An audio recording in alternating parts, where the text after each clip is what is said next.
Hey guys, welcome back to my channel, The Way, the Truth, the Life. I want to thank you guys again for visiting my channel. I know it's been a good few months since I've last did a video. Yours truly has been busy. Had a lot of stuff going on, kids growing up, different challenges.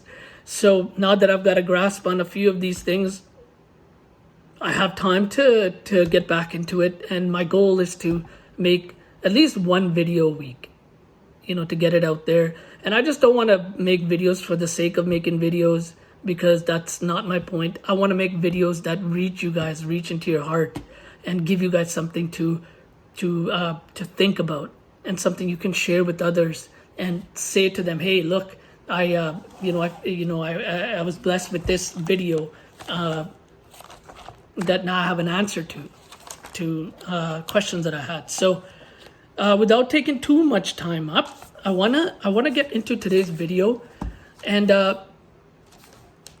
it's a question that often gets asked. Okay, I don't know if you've come across this question as a Christian.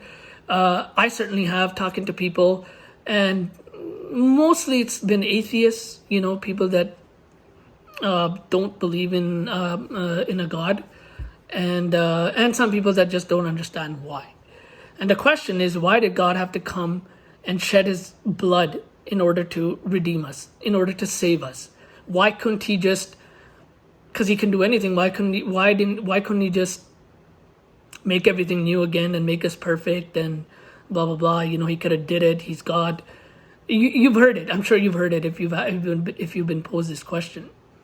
And before I get into it, I want to read two scriptures that will make you guys understand why it is that he had to do that.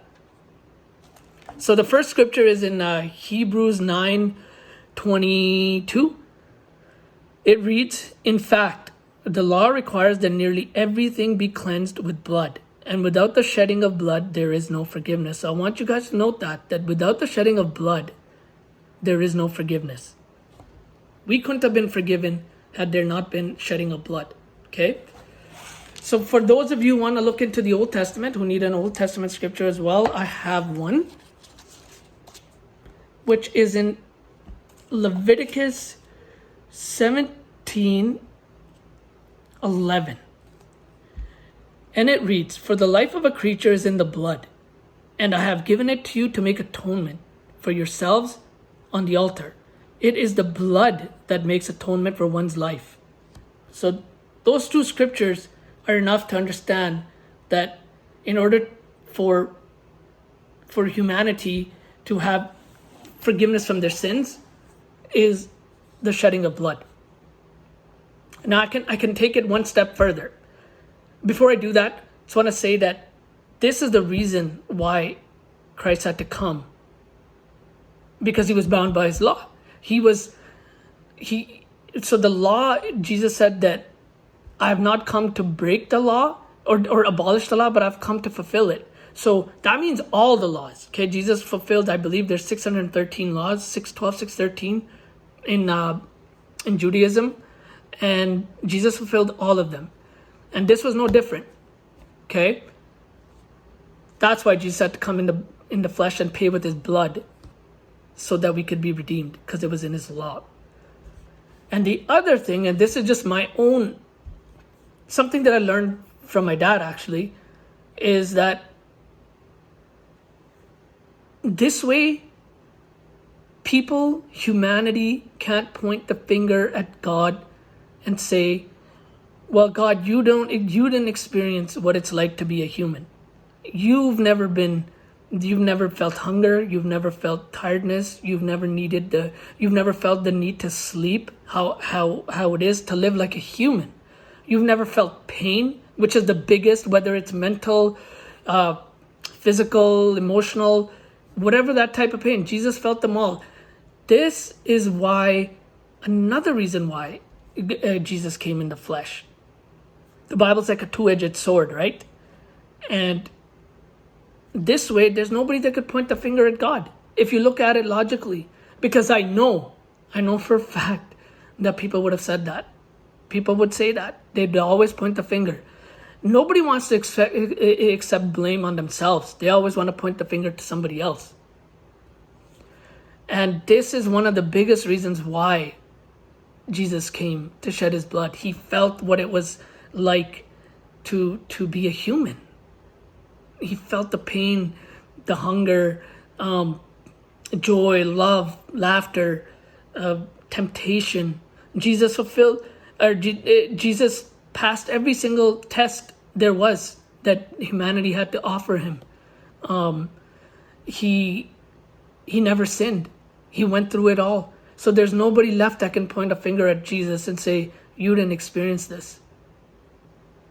The Bible is a testament to him experiencing humanity and feeling what it's like to be human. So now he's got his eyes covered, his T's crossed.